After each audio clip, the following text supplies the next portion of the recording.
ఇది దేవుని ప్రజలలో ఉండవలసిన ఒక ప్రాముఖ్యమైన అనుభవం.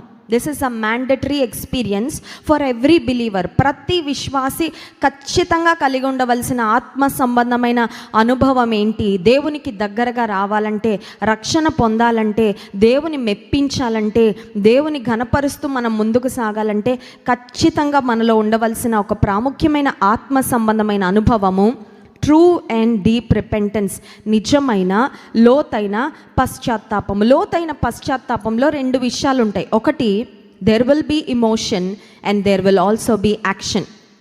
ఓన్లీ ఇమోషన్ ఉండి, ఓన్లీ భావోద్వేగాలుండి, ఓన్లీ మరి ఏడుపు కన్నీరుండి మార్పు లేకపోతే అది నిజమైన పశ్చాత్తాపం ఎన్నడు కూడా కాదు. దైవజనుడైన స్పర్జన్ భక్తుడు మరి దేవుని వాక్యాన్ని చాలా లోతుగా విశ్లేషించిన దైవజనులు. ఆయన రాసిన పుస్తకాలు ఎన్నో ఉన్నాయి. ఆయనను ఒక మాటలో చెప్పాలంటే వాకింగ్ బైబిల్ అని కూడా పిలుస్తూ ఉండేవారు. ఎందుకంటే దేవుని లేఖన భాగంలో అంత క్షుణ్ణంగా పరిశీలించిన దైవజనుడు. ఈ స్పర్జన్ అనే దైవజనుని వద్దకు ఒకసారి ఒక స్త్రీ వచ్చి చాలా గట్టిగా ఏడుస్తూ ఉందంట. దైవజనుడు ఆమెను చూడగానే ఈమె చాలా లోతైన పశ్చాత్తాపంలో ఉన్నట్లుంది అని ఆమెను కొన్ని ప్రశ్నలు వేయడం ప్రారంభించారు. ఇంతగా నువ్వు ఏడుస్తున్నావు కదమ్మా, ఇంతగా నువ్వు దుఃఖపడుతున్నావు కదా, నీవు దేవుని ఆజ్ఞలలో ఏ ఆజ్ఞను నువ్వు బ్రేక్ చేసావు, ఏ ఆజ్ఞను ధిక్కరించావని మొదటి ఆజ్ఞ నుండి ప్రారంభించారంట. నీ దేవుడైన యెహోవాను నేను తప్ప వేరొక దేవుడు నీకు ఉండకూడదు అనే ఆజ్ఞను నువ్వేమన్నా బ్రేక్ చేసావంటే, లేదండి, ఆజ్ఞను నేను చక్కగా పాటిస్తున్నాను. పైన ఆకాశం అందే కానీ, క్రింద భూమి అందే కానీ, భూమి క్రింద నీళ్ళ అందే కానీ ఉండు దేని రూపమునైనా విగ్రహమునైనా నీవు చేసుకొనకూడదు, వాటికి సాగిలపడకూడదు, పూజింపకూడదు. ఆజ్ఞను బ్రేక్ చేసామా?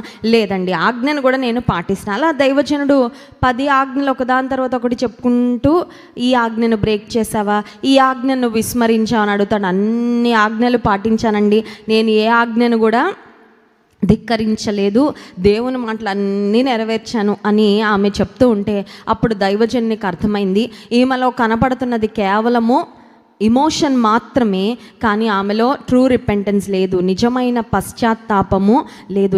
నిజమైన పశ్చాత్తాపము అంటే ఏంటంటే ఖచ్చితంగా మన భావోద్వేగము ద్వారా, ఒక మరి కన్నీటి అనుభవం ద్వారా దేవుని వైపుకు తిరుగుతున్నాము అని సూచించడం మాత్రమే కాదు, కానీ హృదయంలో కూడా నిజంగా లోతైన పశ్చాత్తాపము, దట్ రియలైజేషన్, నేను దేవుని బాధించాను, నేను దేవుని గాయపరిచాను, నేను దేవుని నొప్పించాను అని నిజంగా మన హృదయంలో ఆ లోతైన అనుభవాన్ని మనం కలిగి కేవలం బాధపడి వదిలిపెట్టడం కాదు, కానీ మీరు మనఃపూర్వకముగా తిరిగి నా యొద్దకు రండి. యాక్షన్ ఏంటంటే, ఇందాక ఇమోషన్ ప్లస్ యాక్షన్ అన్నాను కదా.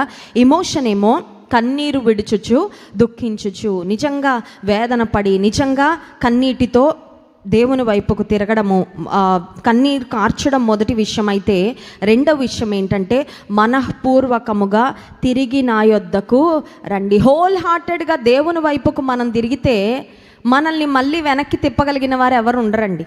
ఒకవేళ తల్లి కొరకో, తండ్రి కొరకో, స్నేహితుల బలవంతం మీద, ఒకవేళ తాత్కాలికమైన ప్రయోజనాల కొరకు ఒకవేళ మనం దేవుని వైపుకు తిరిగితే కొద్ది కాలం తర్వాత చాలా సింపుల్గా మనం డిస్ట్రాక్ట్ అయిపోతాము, దృష్టి మరలిపోవడం చాలా చాలా సులభం. కానీ మనఃపూర్వకంగా, ఇష్టపూర్వకంగా, యథార్థంగా, లోతుగా మన హృదయంలో ఆ పశ్చాత్తాపం వచ్చి దేవుని వైపుకు మనం తిరిగితే అంత ఈజీగా దేవుని విడిచిపెట్టి వెళ్ళడము అసాధ్యము. అందుకే దేవాది దేవుడు కోరుకుంటున్నది ఏంటంటే, మీరు మనఃపూర్వకంగా నా వైపుకు తిరగండి, మీరు మనఃపూర్వకంగా నా వద్దకు రండి, తిరిగి నా వద్దకు రండి. Turn to me with all your heart. ఈ రోజుల్లో there's too much of distraction, చాలా ఎక్కువ డిస్ట్రాక్షన్స్ ఉంటా ఉన్నాయండి. ఏ పని చేసినా పూర్తిగా చేయలేం కదండి.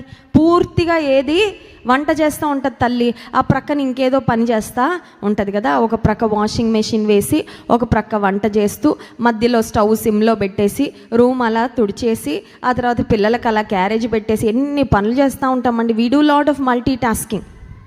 పురుషులు కూడా అంతే కదా. కొన్నిసార్లు ఆఫీస్లో ఒక ప్రక్క పని చేస్తూ, ప్రక్కన ఒక ప్రక్క కప్పులో టీ పెట్టుకొని టీ సిప్ చేస్తూ, ఆ ప్రక్క మధ్యలో ఫ్రెండ్ ఫోన్ వస్తే ఫోన్ మాట్లాడుతూ, ఓ ప్రక్క బాస్ని గమనించుకుంటూ చూస్తున్నారా లేదా అని we do lot of multi tasking. ఒకేసారి 3 పనులు, 4 పనులు, 5 పనులు. కానీ దేవుని విషయాలకు వచ్చేసరికి, when it comes to prayer, ప్రార్థన దగ్గరకు వచ్చేసరికి మల్టీ టాస్కింగ్ చేయడానికి వీలే. దేవుని ముందు మోకాళ్ళు వేసి మన నోటికి వచ్చినా, లేకపోతే బై హార్ట్ చేసిన పరలోక ప్రార్థన, లేకపోతే ఇంకేదో ప్రార్థన నోటితో వల్లిస్తూ మనసులో రకరకాల ఆలోచనలు, మోకాళ్ళ నుంచి లేచిన తర్వాత నెక్స్ట్ ఏం పనులు చేయాలి అనే ప్లానింగ్లు ప్రార్థనా జీవితంలో, మోకాళ్ళ ప్రార్థనలో మనకు ఉండడానికి వీలు లేదు. అట్ ద సేమ్ టైం దేవుని వాక్యాన్ని చదువుతున్నప్పుడు కూడా ఇంకెవరెవరో మనకి గుర్తొచ్చేయడం కదండి. కొన్నిసార్లు వాక్యం చదువుతూ ఉంటే ఇంకెవరో గుర్తొస్తూ ఉంటారు, ఇంకెవరి పాపాలో మనకి గుర్తొచ్చేస్తూ ఉంటాయి. నిజంగా ఈ వాక్యాన్ని బట్టి అయితే పలానా వారు తప్పకుండా దేవుని దృష్టిలో తప్పిదస్తులేనండి. మన కంట్లో ఉన్న దూలాన్ని మనం చూడకుండా ఎదుటివాని కంటిలో ఉన్న నలుసు చాలా బాగా గమనిస్తూ ఉంటాం కదండి. We know a lot about others weaknesses rather than our own weaknesses. ఇక్కడ ఉన్న నేను కూడా కలుపుకొని చెప్తున్నాను, ఎందుకంటే దేవుని సేవకులంగా ఇక్కడ ఏది ప్రకటించినా దేవుని వాక్యం 2 అంచులు గల ఖడ్గం. మొదట మమ్మల్ని కోస్తుంది, తర్వాత మిమ్మల్ని కోస్తుంది కదండి. చాలాసార్లు మనకి ఎదుటి వారిలో పొరపాట్లు మనకి బాగా తెలుసు, మనలో పొరపాట్లు చాలాసార్లు మనకి అర్థం కావు.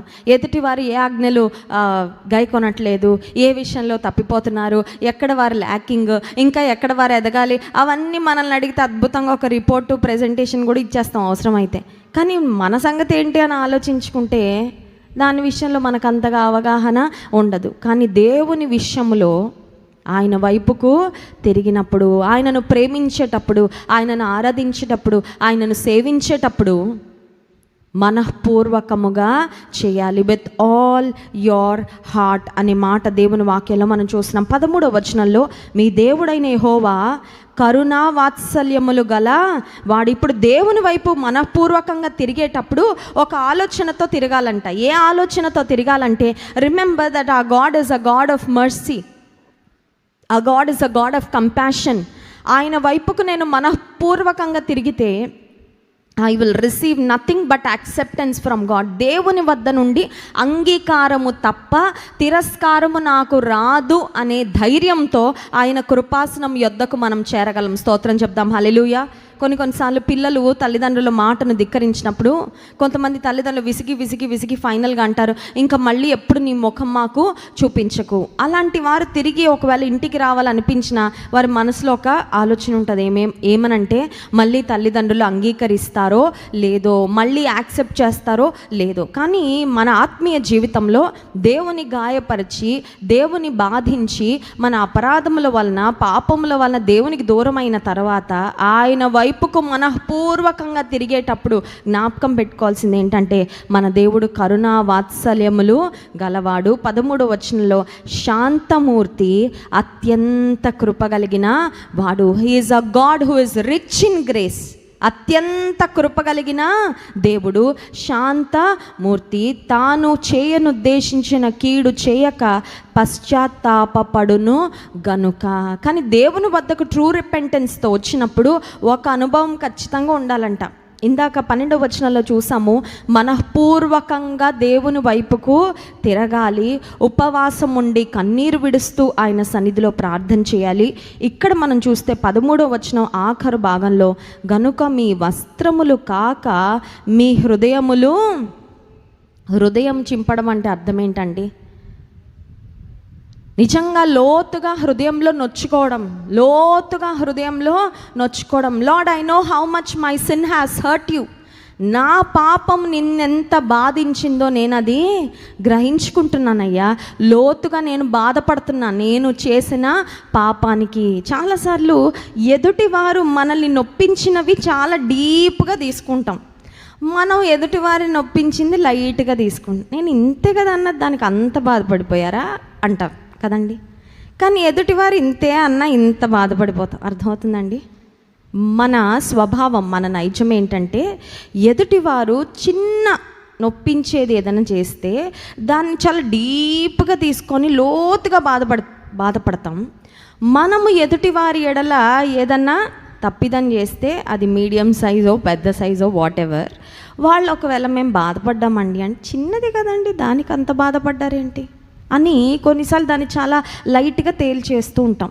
కానీ దేవుని వద్దకు వచ్చినప్పుడు when we consider our past sinful life, రక్షణ పొందిన తర్వాత కూడా మన అపనమ్మకత్వము, మన బలహీనతలు, లోకం వైపు శరీరం లాగుతూ ఉన్నప్పుడు, దేవుని విడిచి ఒకవేళ లోకంలో తిరిగిన అనుభవాలు ఉంటే వాటిని గూర్చి హృదయాలు చింపుకొని, Lord I know how much my sin has hurt you, నా పాపం నిన్నెంత బాధించిందో నాకు. ఎక్కువ మనం ఎవరైనా ప్రేమిస్తే వారు మన విషయంలో చిన్న తప్పు చేసిన ఎక్కువ బాధ అవుతుంది, అవునా కదా?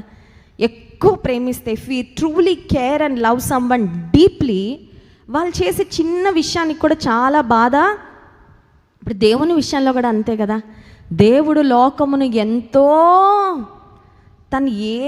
దేవుడు ఏది కూడా మనకి ఇవ్వకుండా, దాచుకోకుండా సమస్తాన్ని మన కొరకు ధారపోసి ఇంతగా మనల్ని ప్రేమిస్తే, మనం చేసే పాపాలు దేవుణ్ణి ఖచ్చితంగా చాలా లోతుగానే బాధిస్తాయి, చాలా లోతుగానే ఆయన గాయాలు మనము రేపుతూ ఉంటాము.